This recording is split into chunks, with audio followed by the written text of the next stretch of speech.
Camerounaises, Camerounais, mes chers compatriotes, l'année 2022 qui s'achève a mis notre pays à rude épreuve et annonce une année 2023 encore plus difficile.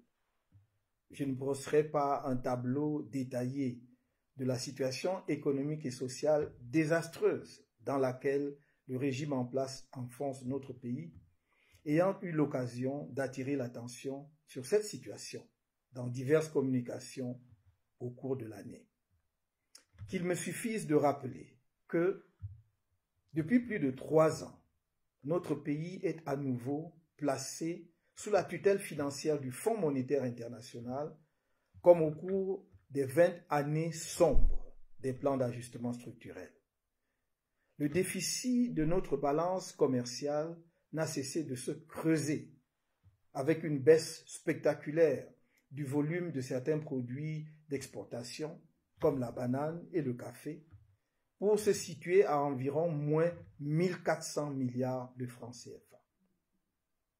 L'endettement de l'État a continué à s'envoler pour atteindre aujourd'hui près de 44% du produit intérieur brut, et ce n'est pas ce taux en lui-même qui est inquiétant, mais le fait qu'il s'agit d'une dette toxique. L'augmentation sans précédent des impôts et taxes dans le cadre d'un budget de crise qui sacrifie les couches les plus vulnérables de la population.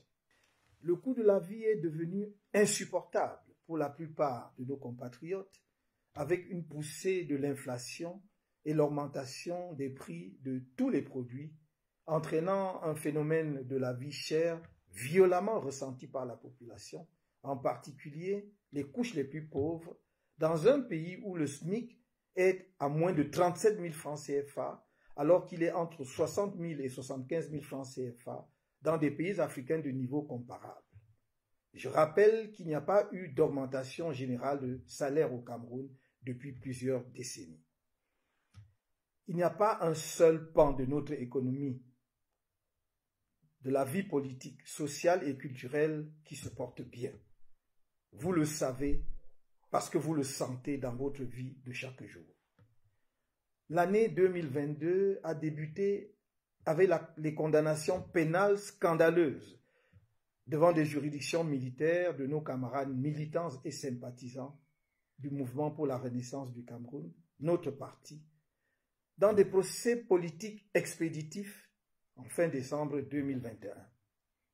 Le seul crime de ces citoyens camerounais, marcheurs pacifiques, est d'avoir osé, dans le cadre des manifestations publiques dûment déclarées et non interdites par aucune autorité compétente, exprimer pacifiquement leur désaccord politique avec le pouvoir en place.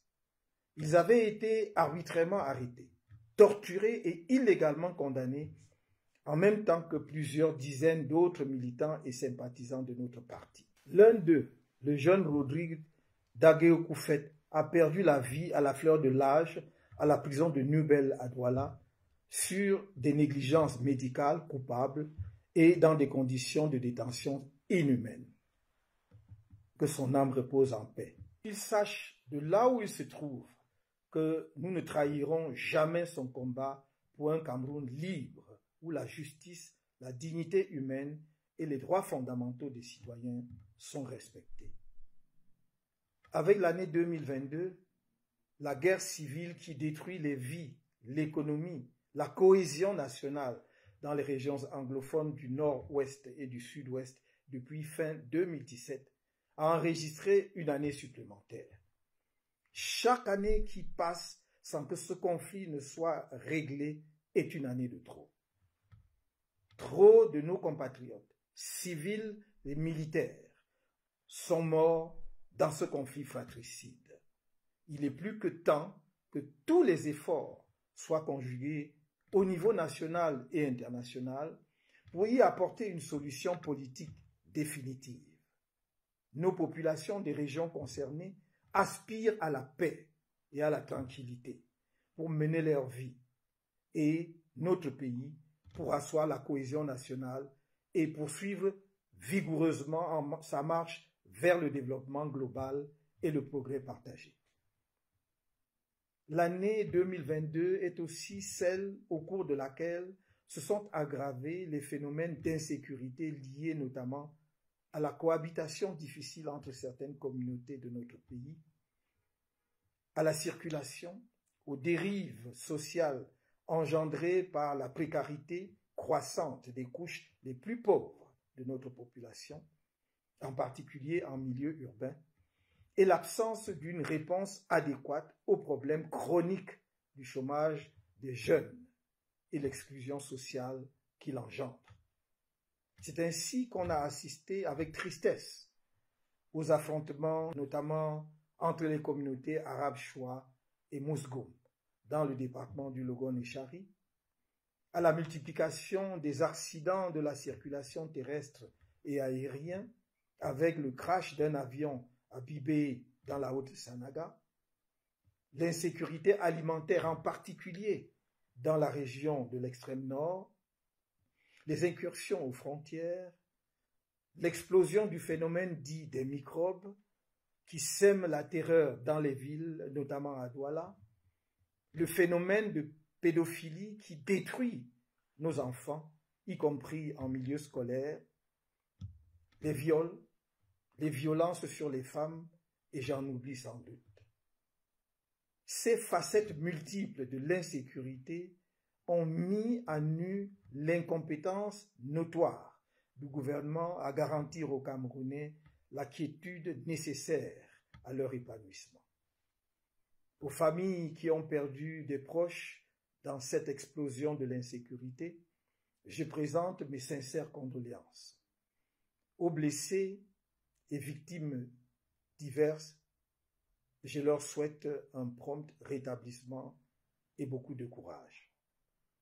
L'année 2022 est enfin l'année du 40e anniversaire de l'accession au pouvoir du président de la République en fonction. Nous ne pouvons tirer aucune fierté d'une telle réalité politique dans une République qui se targue d'être démocratique. Le 40e anniversaire d'un homme à la tête d'un État dans lequel il y a tant d'intelligence, où le dynamisme de la jeunesse est envié et où les jeunes de moins de 35 ans représentent plus de 60% de la population, est à lui seul une preuve que le Cameroun est une anomalie politique. Cette longévité qui s'inscrit dans une logique de conservation en soi du pouvoir, dans la vanité de prouver, mais à qui et pourquoi, qu'on y est parce qu'on peut, conduit au fil des ans à la ruine du pays. Même parmi ses défenseurs les plus ardents, on constate aujourd'hui qu'une telle confiscation monarchique du pouvoir a installé progressivement notre pays dans une gouvernance antidémocratique, réfractaire à des élections libres, transparentes et crédibles. Dans la tentation d'organiser une succession dynastique à travers une transmission du pouvoir de gré à gré en dehors du choix du peuple souverain, voire de la Constitution. Une gestion grégaire et opaque des affaires publiques. Ensemble, mettons solennellement en garde tous ceux qui, ici ou ailleurs, seraient tentés par une telle aventure. Les Camerounais, particulièrement le peuple du changement, n'accepteront pas que quiconque transpose dans leur pays des expériences politiques irresponsables et totalement irrespectueuses de la dignité des peuples. De telles expériences que l'on voudrait imposer comme une pratique adoptée et adaptée à l'Afrique centrale ne correspondent ni à la complexité sociologique et politique du Cameroun, ni à notre histoire, ni à la taille de notre population et au niveau actuel de la culture politique de notre peuple. Le peuple du changement travaille pour une alternance pacifique et démocratique, par les urnes et en conformité avec la Constitution en vigueur dans notre pays. Est-il besoin de le redire? Il sera infiniment moins coûteux pour les pays qui se disent amis du Cameroun et pour la communauté internationale d'agir énergiquement pour parvenir à une révision consensuelle du code électoral et à l'organisation des élections justes et transparentes que de gérer une crise liée à des élections faussées ou de financer à coups de milliards de dollars d'inutiles opérations de maintien de la paix si par malheur tout venait à basculer. Lors du meeting d'installation des responsables de notre parti dans le littoral 2 en Konsamba, le 8 octobre 2022, j'ai rendu public de façon plus explicite la décision du directoire du MRC, notre parti, qu'il prendra part à toutes les élections à venir organisées dans notre pays. Cette décision est le résultat d'une réflexion politique à la fois stratégique et tactique mûrement menée. L'accueil enthousiaste réservé à cette annonce par les militants et sympathisants de notre parti et au-delà est la preuve de la symbiose qui existe entre la direction du MRC et le large éventail des Camerounais qui suivent depuis des années le parcours de notre parti sur la scène politique nationale. C'est un motif de satisfaction et d'encouragement. Je puis les assurer que le MRC travaille pour être à la hauteur des attentes des Camerounais à l'occasion des élections de 2025 ou avant. Dans la perspective de ces échéances à venir, le MRC appelle, comme depuis sa création, toutes les forces du changement, la société civile, les intellectuels, la diaspora, à mutualiser les efforts pour mettre fin par les urnes au régime RDPC qui gangrène le pays depuis des décennies. À notre avis, le programme commun minimal sur lequel l'axe d'effort devrait porter en urgence comprend 3 principaux points. Premièrement, la réforme consensuelle du code électoral. Deuxièmement, le rejet, sans la moindre ambiguïté, de la succession de gré à gré au sommet de l'État, qu'elle soit dynastique ou autre. Troisièmement, un appel commun à la communauté internationale de ne pas commettre au Cameroun les mêmes erreurs aux conséquences tragiques que dans certains pays voisins dans l'accompagnement de notre pays dans son processus d'alternance et de transition démocratique.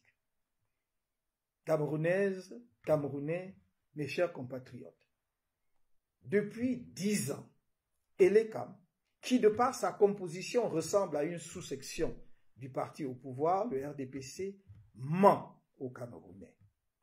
Cet organe, créé pour garantir la crédibilité des élections au Cameroun, multiplie les manœuvres pour fausser le chiffre réel du nombre des électeurs dans le pays. Il fait de l'obstruction électorale contre les nouveaux inscrits jugés suspects, car inconnus au bataillon par les responsables du parti État. Pour le démontrer, je vais devoir présenter les chiffres. Je demande donc toute votre attention, car cela pourrait être quelque peu rébarbatif. Dans une interview donnée au journal gouvernemental Cameroun Tribune le 16 janvier 2013 par le tout premier directeur général de l'ECAM, on apprenait que le nombre des électeurs camerounais consolidés en 2012 était de 7 8 704. Qu'au 12 janvier 2013, 2 811 921 nouveaux électeurs venaient d'être inscrits. C'est sur la base des moyens humains, matériels et financiers colossaux déjà disponibles à cette date-là, une projection de 350 000 électeurs inscrits par semaine était arrêtée. De plus, le directeur général de l'ECAM annonçait qu'avec 1200 kits déjà acquis à l'époque, son administration s'était fixée pour objectif d'inscrire 7 millions de nouveaux électeurs. Au 31 août 2017, à la surprise générale, le même ELECAM révélait que le Cameroun comptait seulement 6 500 000 électeurs inscrits. Ce nouveau chiffre établissait une régression de 508 704 électeurs inscrits au regard des 7 8 704 électeurs réputés consolidés en 2012. Lors du scrutin présidentiel du 7 octobre 2018, Elekam a officiellement déclaré 6 667 754 électeurs inscrits sur une population de près de 25 millions et demi selon les données de la Banque mondiale. Ainsi, entre 2017 et 2018, l'année du scrutin présidentiel du 7 octobre, pour lequel les partis politiques, en particulier ceux de l'opposition, s'étaient mobilisés pour inscrire massivement les populations sur les listes électorales, Elekam déclarait avoir enrôlé 167 754 nouveaux inscrits. Sur cette base, de janvier à août, soit pendant 8 mois, il y aurait eu en moyenne 20 969 inscrits par mois, soit 5 242 inscrits par semaine, et en considérant 6 jours d'ouverture aux inscriptions publiques sur 7, seulement 873 électeurs inscrits par jour dans l'ensemble du pays, soit une moyenne de 2,42 inscrits par jour rapportés aux 360 communes que comptait le pays. Cette moyenne est simplement ridicule, inexacte et inacceptable. Elle est la preuve manifeste qu'Elekam fausse le jeu électoral avant même le jour des élections.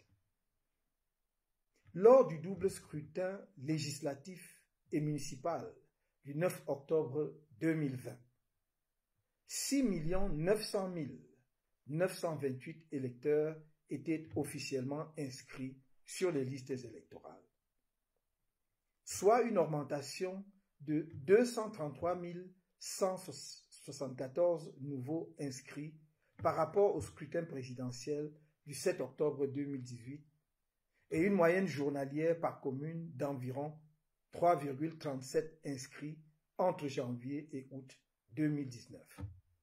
Au terme de la campagne nationale d'inscription sur les listes électorales de 2021, l'actuel directeur général d'Elekam révélait lors d'un point de presse le 1er septembre 2021 que 182 913 nouveaux inscrits avaient été enregistrés.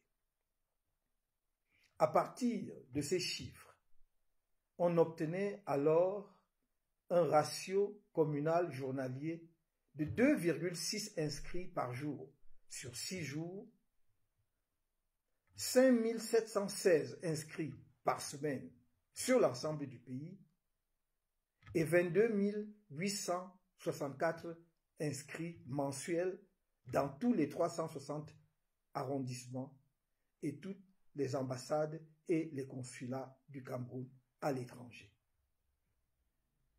Le 2 septembre 2022, Elekam a annoncé avoir inscrit 338 376 nouveaux électeurs, soit un ratio de 940 nouveaux inscrits en moyenne dans les 360 communes du pays, et bien moins si on ajoute aux communes les consulats et les ambassades. Un ratio mensuel de 42 297 inscrits par mois, 10 574 inscrits par semaine et 1762 inscrits par jour, soit au final moins de 5 inscrits par jour et par commune. Si l'on intègre les inscriptions réalisées dans les consulats et les ambassades, on obtient un maximum de 3 inscrits par jour par commune. Ces chiffres sont très en deçà des 350 000 inscrits hebdomadaires planifiés et annoncés en 2013, ce malgré les importants budgets annuels d'Elekam, qui étaient de 22 milliards de francs CFA en 2011, 50 milliards en 2017, un peu plus de 11 milliards en 2021. La première observation qui se dégage des différents chiffres du nombre des inscrits de 2013 à septembre 2021 est que l'ECAM organise la stagnation du nombre d'électeurs officiellement inscrits dans notre pays. Je récapitule. Il a annoncé avoir consolidé à 7 8 704 en 2012 le fichier électoral hérité de l'ONEL. Il s'est engagé à inscrire 7 millions de nouveaux électeurs pour porter la moyenne du total des électeurs camerounais inscrits à 14 millions à partir d'une projection de 350 000 inscrits par semaine. On est donc étonné de constater qu'au 1er septembre 2022, l'ECAM ne comptait que 7 298 244 inscrits au total, soit une toute petite augmentation de 280 540 nouveaux inscrits en 10 ans. Sur l'hypothèse de l'inscription de seulement 10 nouveaux électeurs en moyenne par jour, 6 jours sur 7, dans chacune des 360 communes de janvier à août, soit 8 mois par an, l'on aurait 3 600 nouveaux inscrits par jour, 21 600 par semaine, 86 400 par mois et 691 200 nouveaux inscrits par an.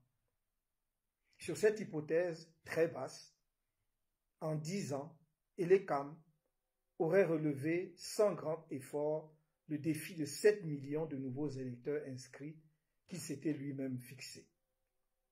Le Cameroun compterait alors environ 14 millions d'électeurs, ce qui serait plus proche de la réalité au regard de sa population qui avoisine désormais 30 millions d'habitants.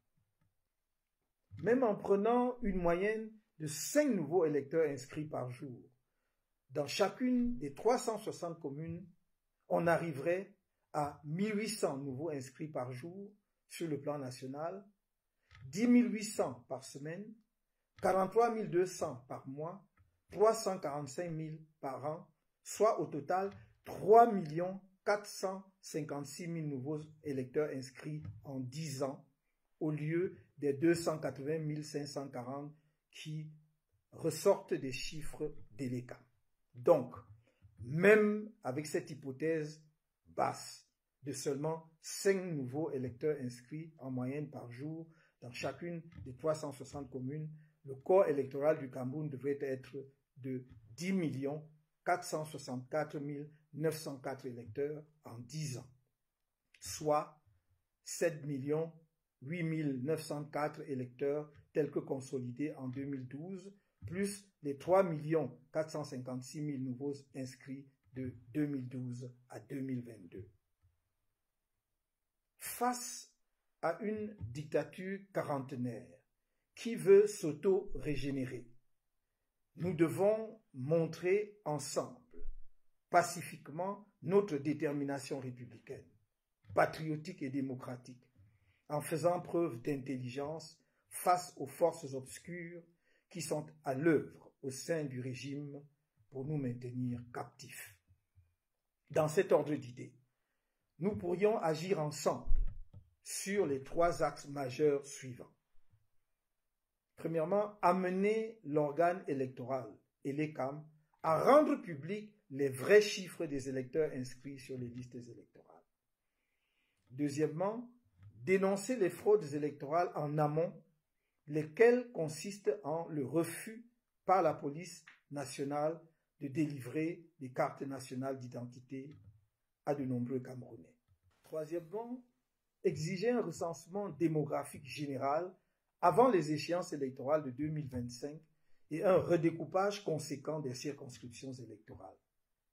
Dans ce contexte, afin de mettre un terme au tripatouillage scandaleux du nombre des inscrits sur les listes électorales par l'ECAM, invitons ensemble les Camerounais de l'intérieur et de la diaspora à adhérer massivement à une opération citoyenne transpartie que nous pourrons dénommer « Sauvons notre droit de vote ».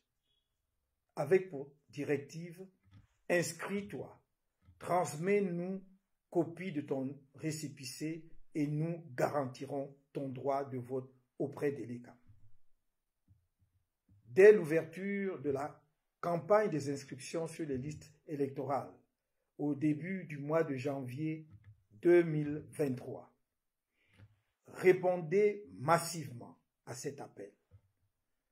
Dans le strict respect de la confidentialité et des données personnelles, des équipes veilleraient à votre inscription effective sur les listes des électeurs.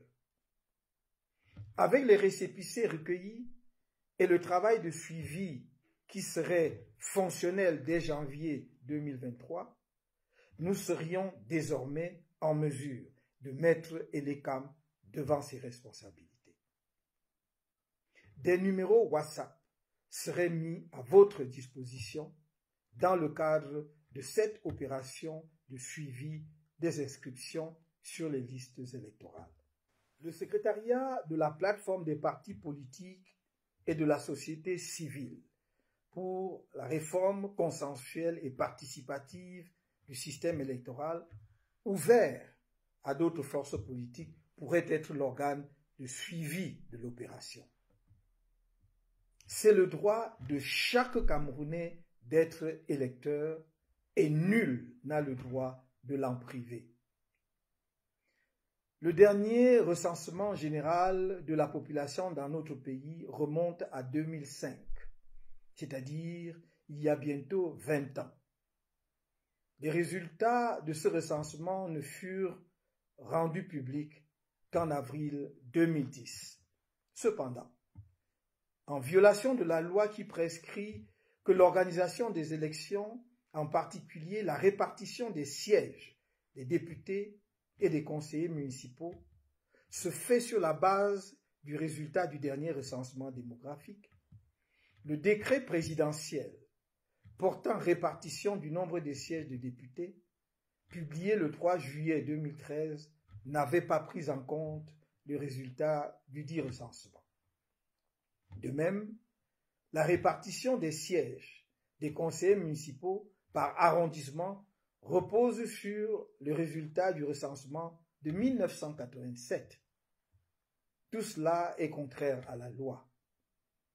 Un croisement des résultats du recensement publié en avril 2010 avec le nombre de sièges de députés attribués à chaque région montre de façon choquante la duperie électorale du parti au pouvoir, le RDPC, comme il ressort des chiffres suivants. Région de l'Adamawa, 10 sièges de députés pour 1 15 622 habitants, soit un député pour 101 582 habitants.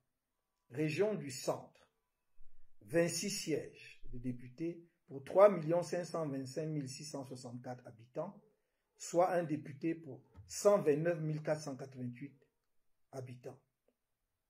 Région de l'Est, 11 sièges pour 801 968 habitants, soit un député pour 72 906 habitants.